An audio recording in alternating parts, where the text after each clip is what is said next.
Assalamualaikum warahmatullahi wabarakatuh. Perkenalkan, nama saya Ahmad Arif Kurniawan dari Komputer B dengan NPM 25170510070. Di sini saya akan membuat tugas video tentang proyek dari matkul OAK.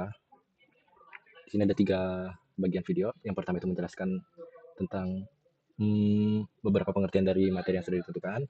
Kemudian saya akan menjelaskan tentang CPU di Logism, cara kerja CPU. Dan yang terakhir itu ada assembler. Baik, di sini saya akan menjelaskan sedikit tentang struktur unit pemrosesan pusat CPU, struktur dan fungsi komputer. Di sini saya harap dari presentasi ini saya dapat memahami komponen dasar dan cara kerja sistem komputasi. Yang pertama itu ada struktur unit pemrosesan pusat atau CPU. CPU sendiri itu biasanya biasa disebut itu sebagai otak komputer, yang fungsinya itu semua perhitungan sama kontrol itu ditanggung sama CPU. Ini terdiri dari beberapa komponen kunci yang saling kerja sama, jadi saling terhubungan untuk menjalani sebuah instruksi atau perhitungan. Ya, instruksi itu isinya ada perhitungan, kontrol, dan lain-lain. Untuk komponen inti dari CPU itu ada 3. Yang pertama itu ada ALU, ada unit kontrol atau CU, yang terakhir ada register. Untuk unit aritmatika logika atau ALU itu berfungsi untuk melakukan operasi aritmatika kayak tambah, kurang, kali, bagi, sama ada beberapa logika kayak AND, OR, NOT, terus ada XOR, terus ada XNAND, dan sebagainya. Kemudian kita masuk ke unit control atau CU, itu untuk mengelola serta mengkoordinasikan operasi semua komponen CPU berdasarkan instruksi. Jadi untuk perhitungan itu di ALU, dan untuk semua kontrol-kontrol kayak mengordinasiin siapa duluan yang kerja, terus dilempar ke mana, itu tugasnya si CU. Nah, untuk register sendiri itu sebagai penyimpanan data berkecepatan tinggi yang digunakan CPU untuk menyimpan data atau instruksi sementara. Di beberapa instruksi itu disimpan di register agar lebih efisien dan lebih cepat. Nah, untuk siklus instruksi CPU sendiri itu ada beberapa tahap. Di sini saya membuat ada 4. Yang pertama fetch, kemudian decode, masuk ke execute, lalu ke write back. Yang pertama fetch. Fetch itu apa sih? Fetch itu ngambil instruksi dari memori utama, kemudian masuk ke decode. Nah, decode itu dari hasil ngambil instruksi dari memori utama tadi. Instruksi tersebut itu diterjemahin ke sebuah kode. Diterjemahin instruksi untuk memahami operasi yang harus dilakukan ke bahasa komputer. Kemudian execute. Setelah di decode tadi, di execute lah, dijalani melakukan operasi yang ditentukan oleh instruksi. Kemudian setelah 3 tahap sebelumnya akan masuk ke write back. Write back itu menyimpan hasil operasi kembali ke register atau memori. Untuk set instruksi sendiri itu ada beberapa tahap ya, tapi sini saya masukin cuma 5. Yang pertama itu ada opcode atau operation code, kemudian operand, jenis instruksi atau pemrosesan data, kemudian ada penyimpanan data, sama ada kontrol aliran. Untuk pertama itu operation code, itu bagian instruksi yang menentukan operasi yang akan dilakukan oleh CPU. Kemudian masuk ke data, ke operand, adalah data atau alat memori yang akan dioperasikan oleh instruksi. Jadi instruksi yang akan dijalankan itu akan berada di sebuah alamat data. Jadi ada di data, nanti bakal dikasih alat memori, bakal dioperasikan sesuai instruksi. Terus masuk ke pemrosesan data, yaitu melakukan operasi aritmatika dan logika pada data, kayak pemrosesan data umumnya. Setelah diproses, itu akan masuk ke pemindahan data atau di penyimpanan data. Nah, penyimpanan data itu termasuk ke memindahkan data antar register dan memori. Setelah itu ada kontrol aliran. Kontrol aliran itu mengubah urutan eksekusi program atau cabang atau lompatan. Kontrol aliran itu nggak selalu ada ya, biasanya kalau ada beberapa kasus yang harus jika ini maka harus ini gitu, dia barusan ada kontrol aliran. Nah, untuk penyajian data dalam komputer itu ada sistem biner, integer atau komplement, floating, sama teks. Yang pertama sistem biner itu representasi dari semua data, tapi menggunakan 2 angka doang, yaitu 0 dan 1, karena biner itu ya angka 0 sama 1 gitu. Kemudian ada integer, komplement, metode standar untuk merepresentasikan bilangan bulat positif dan negatif. Nah, dari bilangan, misal ada bilangan desimal. Bilangan desimal 3 itu kan kalau masuk ke bilangan biner itu berarti 1 0 0 1 1. Nah, untuk itu kan kalau pengen negatif 3 itu bakal dimasukin ke tahap integer atau komplement. Nah, masuk ke floating point itu ada standar untuk mempresentasikan bilangan real dengan presisi tertentu. Kemudian untuk teks atau Unicode itu adalah encoding karakter untuk merepresentasikan teks dalam bentuk digital. Masuk ke mode pengalamatan. Itu ada immediate, direct, indirect, register, sama displacement. Yang pertama itu ada immediate, maaf kalau salah nyebut. Operand itu ada nilai konstan, nilai yang konstan gitu, nggak berubah. Ya, kalau nggak salah nggak berubah. Yang ada dalam instruksi itu sendiri. Di instruksi itu ada beberapa digambarin sama sebuah nilai gitu. Masuk ke direct, alamat efektif operand langsung ditentukan dalam instruksi. Kemudian indirect itu alamat yang ditentukan dalam instruksi menuju ke alamat memori lain yang berisi alamat operand. Nah, bedanya sama direct sama indirect itu yaitu langsung. Masuk ke register, operand yang berada di salah satu register CPU. Masuk displacement, untuk displacement sendiri itu alamat operand dihitung dari alamat dasar ditambah nilai offset. Sekarang masuk ke hierarki memori komputer. Memori komputer itu diorganisir dalam bentuk hierarki berdasarkan kecepatan, kapasitas, serta biaya. Itu tingkatan yang lebih tinggi, lebih cepat, tapi itu lebih mahal dan juga kapasitasnya lebih kecil. Untuk fungsi bus system itu ada banyak sebenarnya, tapi saya akan jelasin dasar-dasarnya aja. Yang pertama itu ada jalur data, jalur alamat, sama jalur kontrol. Untuk jalur data sendiri itu mentransfer data antara modul komputer kayak CPU, memori, input atau output. Untuk jalur alamat itu fungsinya ngebawa alamat lokasi memori atau perangkat input output yang akan diakses. Untuk jalur kontrol itu ngebawa sinyal kontrol sama waktu untuk mengelola operasi sistem. Nah, teknik input atau output. Teknik input atau output itu bisa dilihat ada program, ada interrupt driven, sama direct memory access atau DMA. Program itu CPU secara aktif memeriksa status perangkat input atau output untuk mentransfer data. Kemudian masuk ke sini, perangkat input, setelah ditransfer, perangkat input atau output itu ngasih sinyal ke CPU. Tahap interrupt ini sendiri, pas kalau udah siap, datanya itu udah dijalanin. Habis itu, pengontrol DMA itu transfer data langsung ke perangkat input atau output dan memori tanpa intervensi CPU. Untuk peran utama sistem operasi itu sendiri, itu untuk manajemen proses, untuk manajemen memori, manajemen file, sama manajemen perangkat. Intinya peran sistem operasi itu untuk manajemen dalam segala instruksi. Gitu, kayak manajemen proses. Manajemen proses itu kayak mengalokasikan CPU dan sumber daya ke program yang berjalan. Untuk manajemen memori, mengatur penggunaan memori utama dan memastikan isolasi antar program. Lalu untuk manajemen file, itu untuk mengelola penyimpanan, pengambilan, sama organisasi data pada disk. Untuk manajemen perangkat input atau output sendiri, itu mengontrol akses dan operasi perangkat peripheral, perangkat tambahan. Baik, itu saja untuk penjelasan tentang struktur dan fungsi komputer. Nanti saya akan masuk ke penjelasan tentang cara kerja CPU, ALU, dan teks.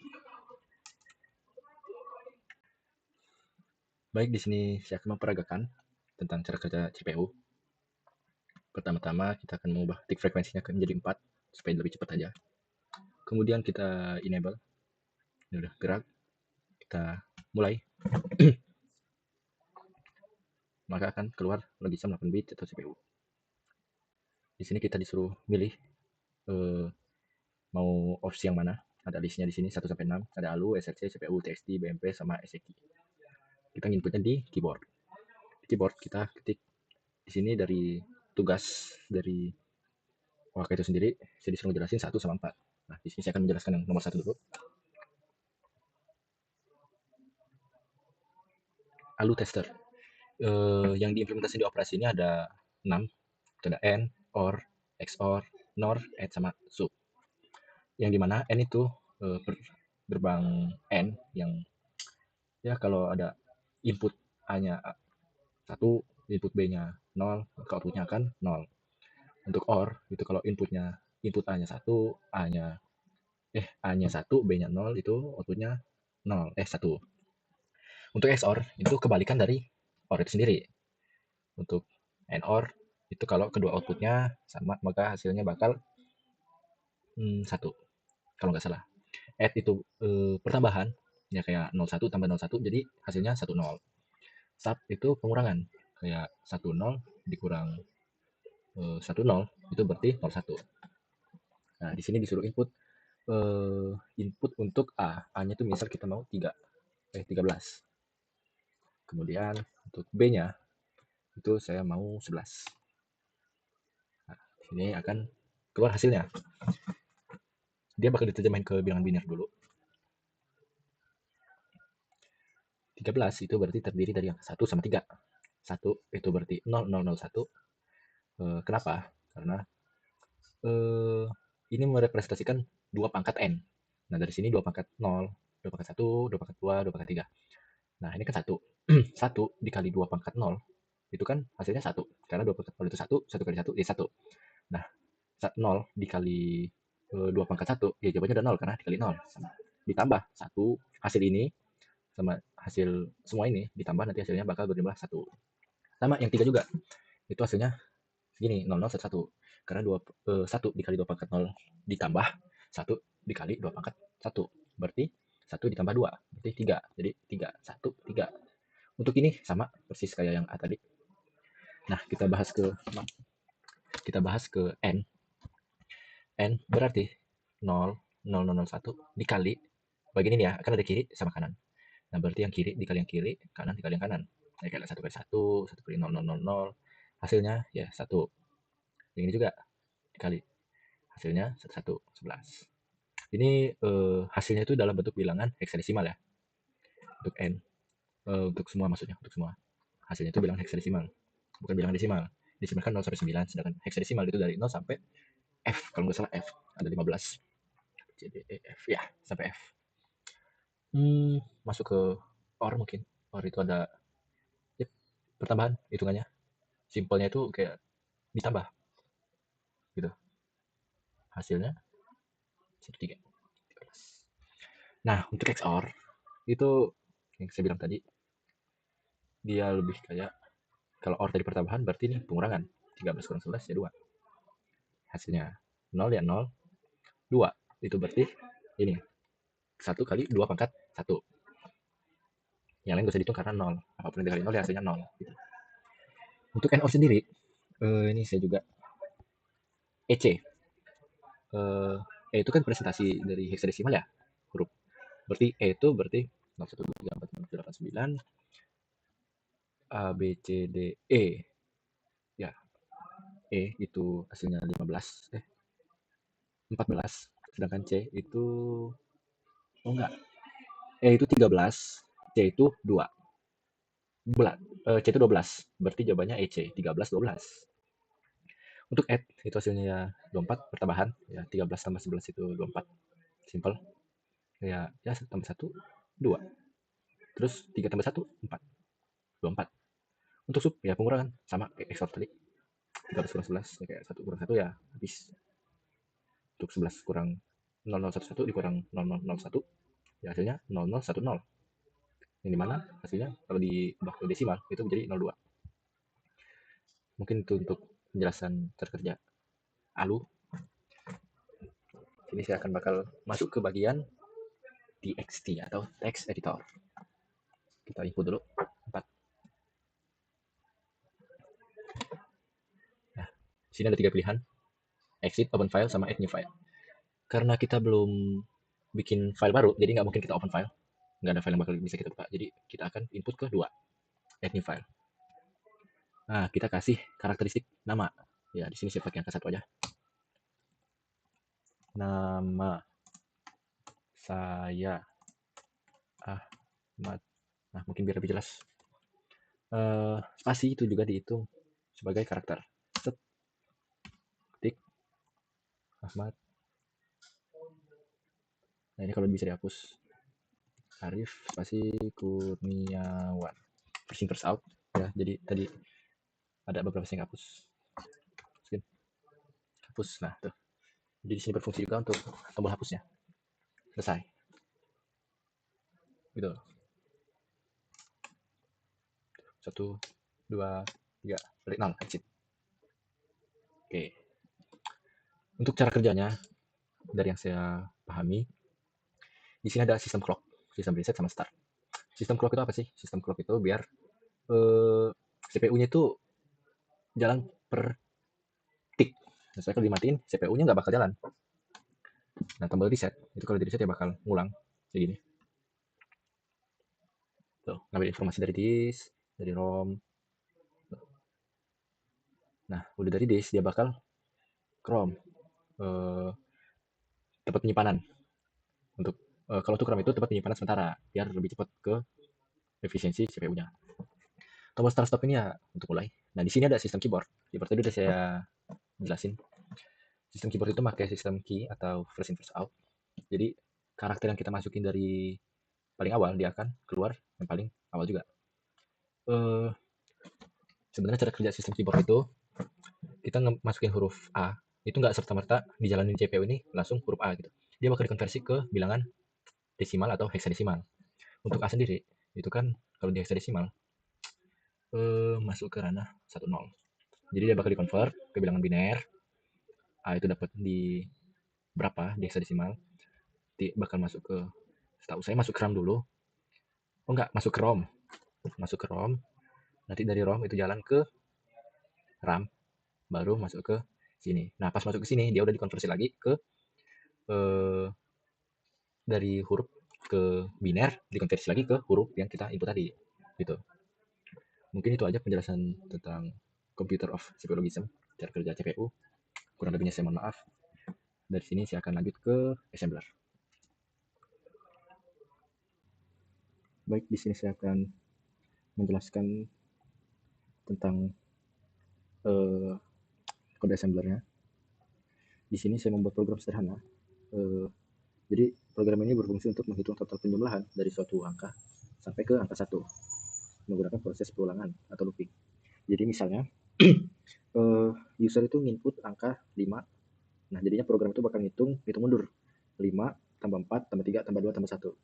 Nanti hasilnya bakal output 15. Nah, program ini saya implementasiin beberapa operasi penjumlahan, beberapa operasi lah, ke operasi penjumlahan, pengurangan, itu pakai add sama sub, terus pakai perulangan, pakai BRA loop, sama percabangan itu pakai BRZN. Nah, di sini kita langsung run aja. Nah, kita di fetch ya. Nah, di sini kita tinggal input misal 5. Nah, dia dihitung mundur dari 5, 4, 3, 2, 1 ditambah. Nah, hasilnya 15. Gitu. Kita coba lagi.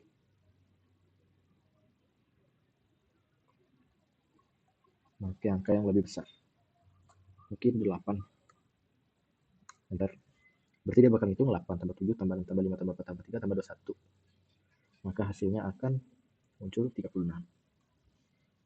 Nah, untuk cara kerjanya itu sendiri, program ini tuh pertama yang pasti user itu masukin angka lewat input tadi. Lalu angka itu disimpan ke variabel n. Habis itu program itu nyiapin variabel total dengan nilai awal itu 0. Nah, dari sini masuk ke tahap looping. Tahap looping tadi make yang mana? Make BRA loop. Nah, nih. Jadi CPU itu bakal ngambil nilai total. Nah, nilai total awalnya tadi kan 0. Jadi CPU itu bakal ngambil angka 0 terus ditambahin sama nilai n. Tadi kan misal kita masukin 5, jadi 0 tambah 5 itu 5. Simpan lagi kasihnya total, jadi total itu hasilnya 5. Habis itu n itu dikurangin 1. Berarti kan 5. Habis dimasukin ke total lagi nilainya bakal masuk ke tahap pengurangan. 5 itu dikurang n tadi kan 5, n itu dikurang 1 terus disimpan lagi. Jadi 5 kurang 1 ya 4. Nah, 4 itu dimasukin ke variabel n. Nanti bakal ngulang lagi tuh. Nilai total tadi ditambah sama n. Tadi kan nilai total 5, sekarang n-nya 4. Jadi 5 tambah 4 9. Nah, diulangin lagi tuh n-nya kurangin 1 sampai hasilnya ngecek pakai BRZ. Kalau nilai n itu udah 0, maka program itu berhenti terus lompat ke bagian n. Nah, kalau belum 0, CPU itu bakal balik lagi ke loop, habis itu pakai BRA loop lagi, pakai pengurangan. Nah, di akhir program nilai total itu ditampilkan output pakai out. Jadi kalau nggak ada out itu nggak bakal ada output. Nah, terus program itu dihentiin pakai kode HLT. Jadi intinya itu program ini ngelakuin penjumlahan berulang dari angka input mundur ke sampai angka 1 pakai proses looping sama percabangan. Mungkin dari saya itu aja, kurang lebihnya saya mohon maaf. Wassalamualaikum warahmatullahi wabarakatuh.